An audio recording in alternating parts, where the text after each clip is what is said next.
My name is Haupt. I'm the co-founder of Phelas. Phelas is a Munich-based energy storage hardware startup here at the TU Munich.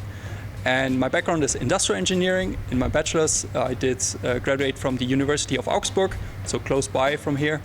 And in my master's, I did a double degree in energy engineering from the KTH in Stockholm and UPC in Barcelona. And now I'm in charge of business development at Phelas.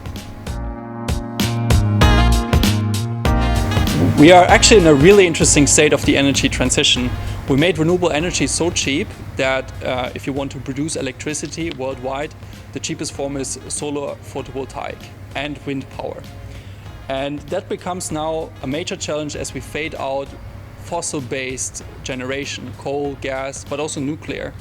How can we get all this renewable energy generation when it's windy and sunny to the times when it's not windy and not sunny? It will demand a lot of energy storage. And in order to solve this huge demand for energy storage, we need to find a solution which is, from a resource point of view, scalable. It needs to be sustainable from the very beginning and also low cost in terms of investment.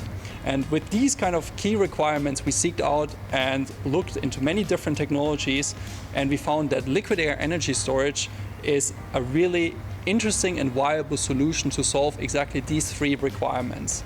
We only use air, steel and gravel in order to store a large amount of energy. One of the key drivers to entrepreneurship was the master program. It was part of the EIT Enno Energy program, which is a huge network facilitating entrepreneurship and connecting it with study programs. Also, they have a huge network of startups where I did internships during my studies. So I had a lot of touching points, but I never was daring to start my own startup myself. I was really intrigued by the idea of having working in startups in small teams, trying to solve these problems. We started in 2018. It was my bachelor studies friend Justin and I, and we were thinking about the energy storage market. He was just reading my master thesis, was really intrigued and inspired by the idea of the energy sector needing a lot of energy storage. And that was kind of like the start of the brainstorming. We really quickly added another member to our team, our common supervisor in our bachelor studies from the physics chair.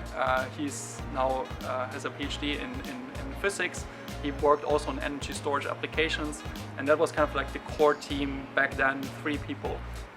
That expanded really quickly to a 4th person who, not being an engineer, I think that was one of the best decisions we did, because at that point we were just like physicists and engineers solving engineering solutions, and having the mindset of someone else coming to the team who actually is more from an economics and psychology background.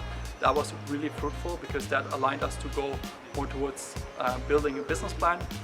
And last but not least, we then seeked out to a 5th member, which was then a chemical engineer, because we're doing a chemical engineering problem. We should have at least someone who has a lot of knowledge in the chemical engineering field.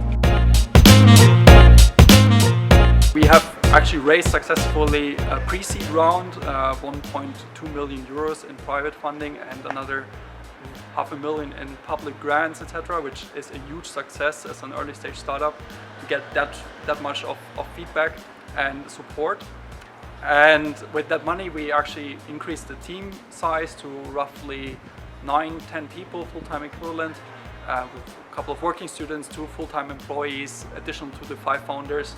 And we have built the first prototype here. We are doing a lot of projects already with customers. We have a lot of knowledge in the energy storage field. That's why we already do projects with utilities and renewable energy developers, and helping them to assess how much energy storage they actually need. And that's something which also makes me really proud of our team, because we're not this kind of deep tech hardware startup stuck in research and development. We already have cash flow, we are doing projects, we are learning from the customers firsthand, and I think that is also a really important step to feedback that into the product development in the future. I actually right now raise a seed round, which is, to speak, like the starting point of getting to a product. With the money we hope to get to the first large-scale commercial scale system, design, and with that we want to execute the first commercial projects in the next 2 years.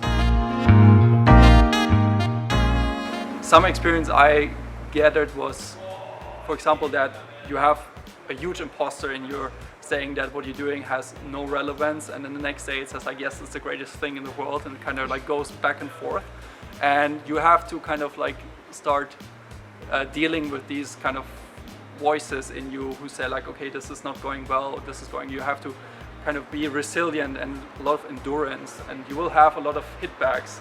For example, when we applied for Exist, which is probably in Germany one of the most popular places to apply as a young startup to get public grant for your first, to execute on your idea, we applied 2 times when we did not get it. And there was definitely 2 times where we thought like, okay, this project has gone. And only because we were a team and we were trying to push and pull and keep ourselves resilient and endurant, that was feasible that we kept going even though we had really these hard setbacks. And that is, I think, durability and being aware that you started to run a marathon, which means that there are some parts of the track where you feel really exhausted and other ones where you feel really great. And that is really important. And being in the right team is, I think, the key to that, because you're alone, having that mental stability, it's doable, and I think there are a lot of people who can do that, but it's much more fun if you have good people around you and friends around you who help you with that journey. You should not wait until you have the perfect idea or the perfect solution or patent or something. It's really what starts the process is this strong alignment with your team and co-founders that you want to solve a fundamental problem. And it also you should not also be afraid of that someone else is working on the exact same thing. There's a lot of redundancy in this world tackling the same problems, and that's totally fine. And that also holds, I think, a lot of people back when founding a startup, that they say, oh, someone else is doing that already, I don't need to do it. It's like, no, there's still a lot of room to start something, and it has room to exist and even maybe be better than on something else. And I feel like that is a realization which comes over and over. I think that there are several things. One, from a more professional point of view, is that you started too late to talk to customers.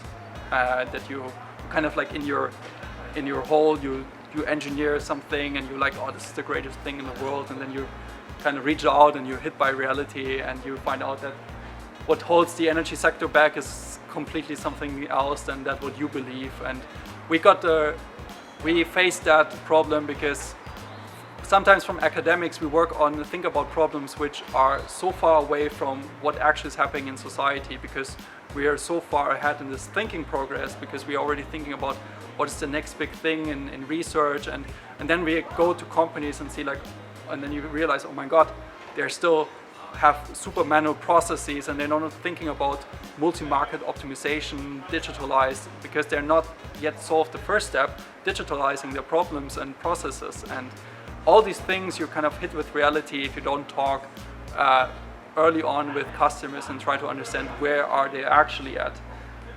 From a personal point of view, I think I mentioned a couple of them already, is definitely to be more endurant. I think in the very beginning you feel like super energized, and like you start like thinking, you start a sprint, and then you realize, oh my god, it's not a sprint, it's a marathon, and you already wasted so much of your energy, and you get a lot of inputs from outside. There's a lot of opportunities you can apply for, and you have to be more also resilient with these external inputs in order to keep a constant and concise movement instead of like always trying to sprint to a deadline.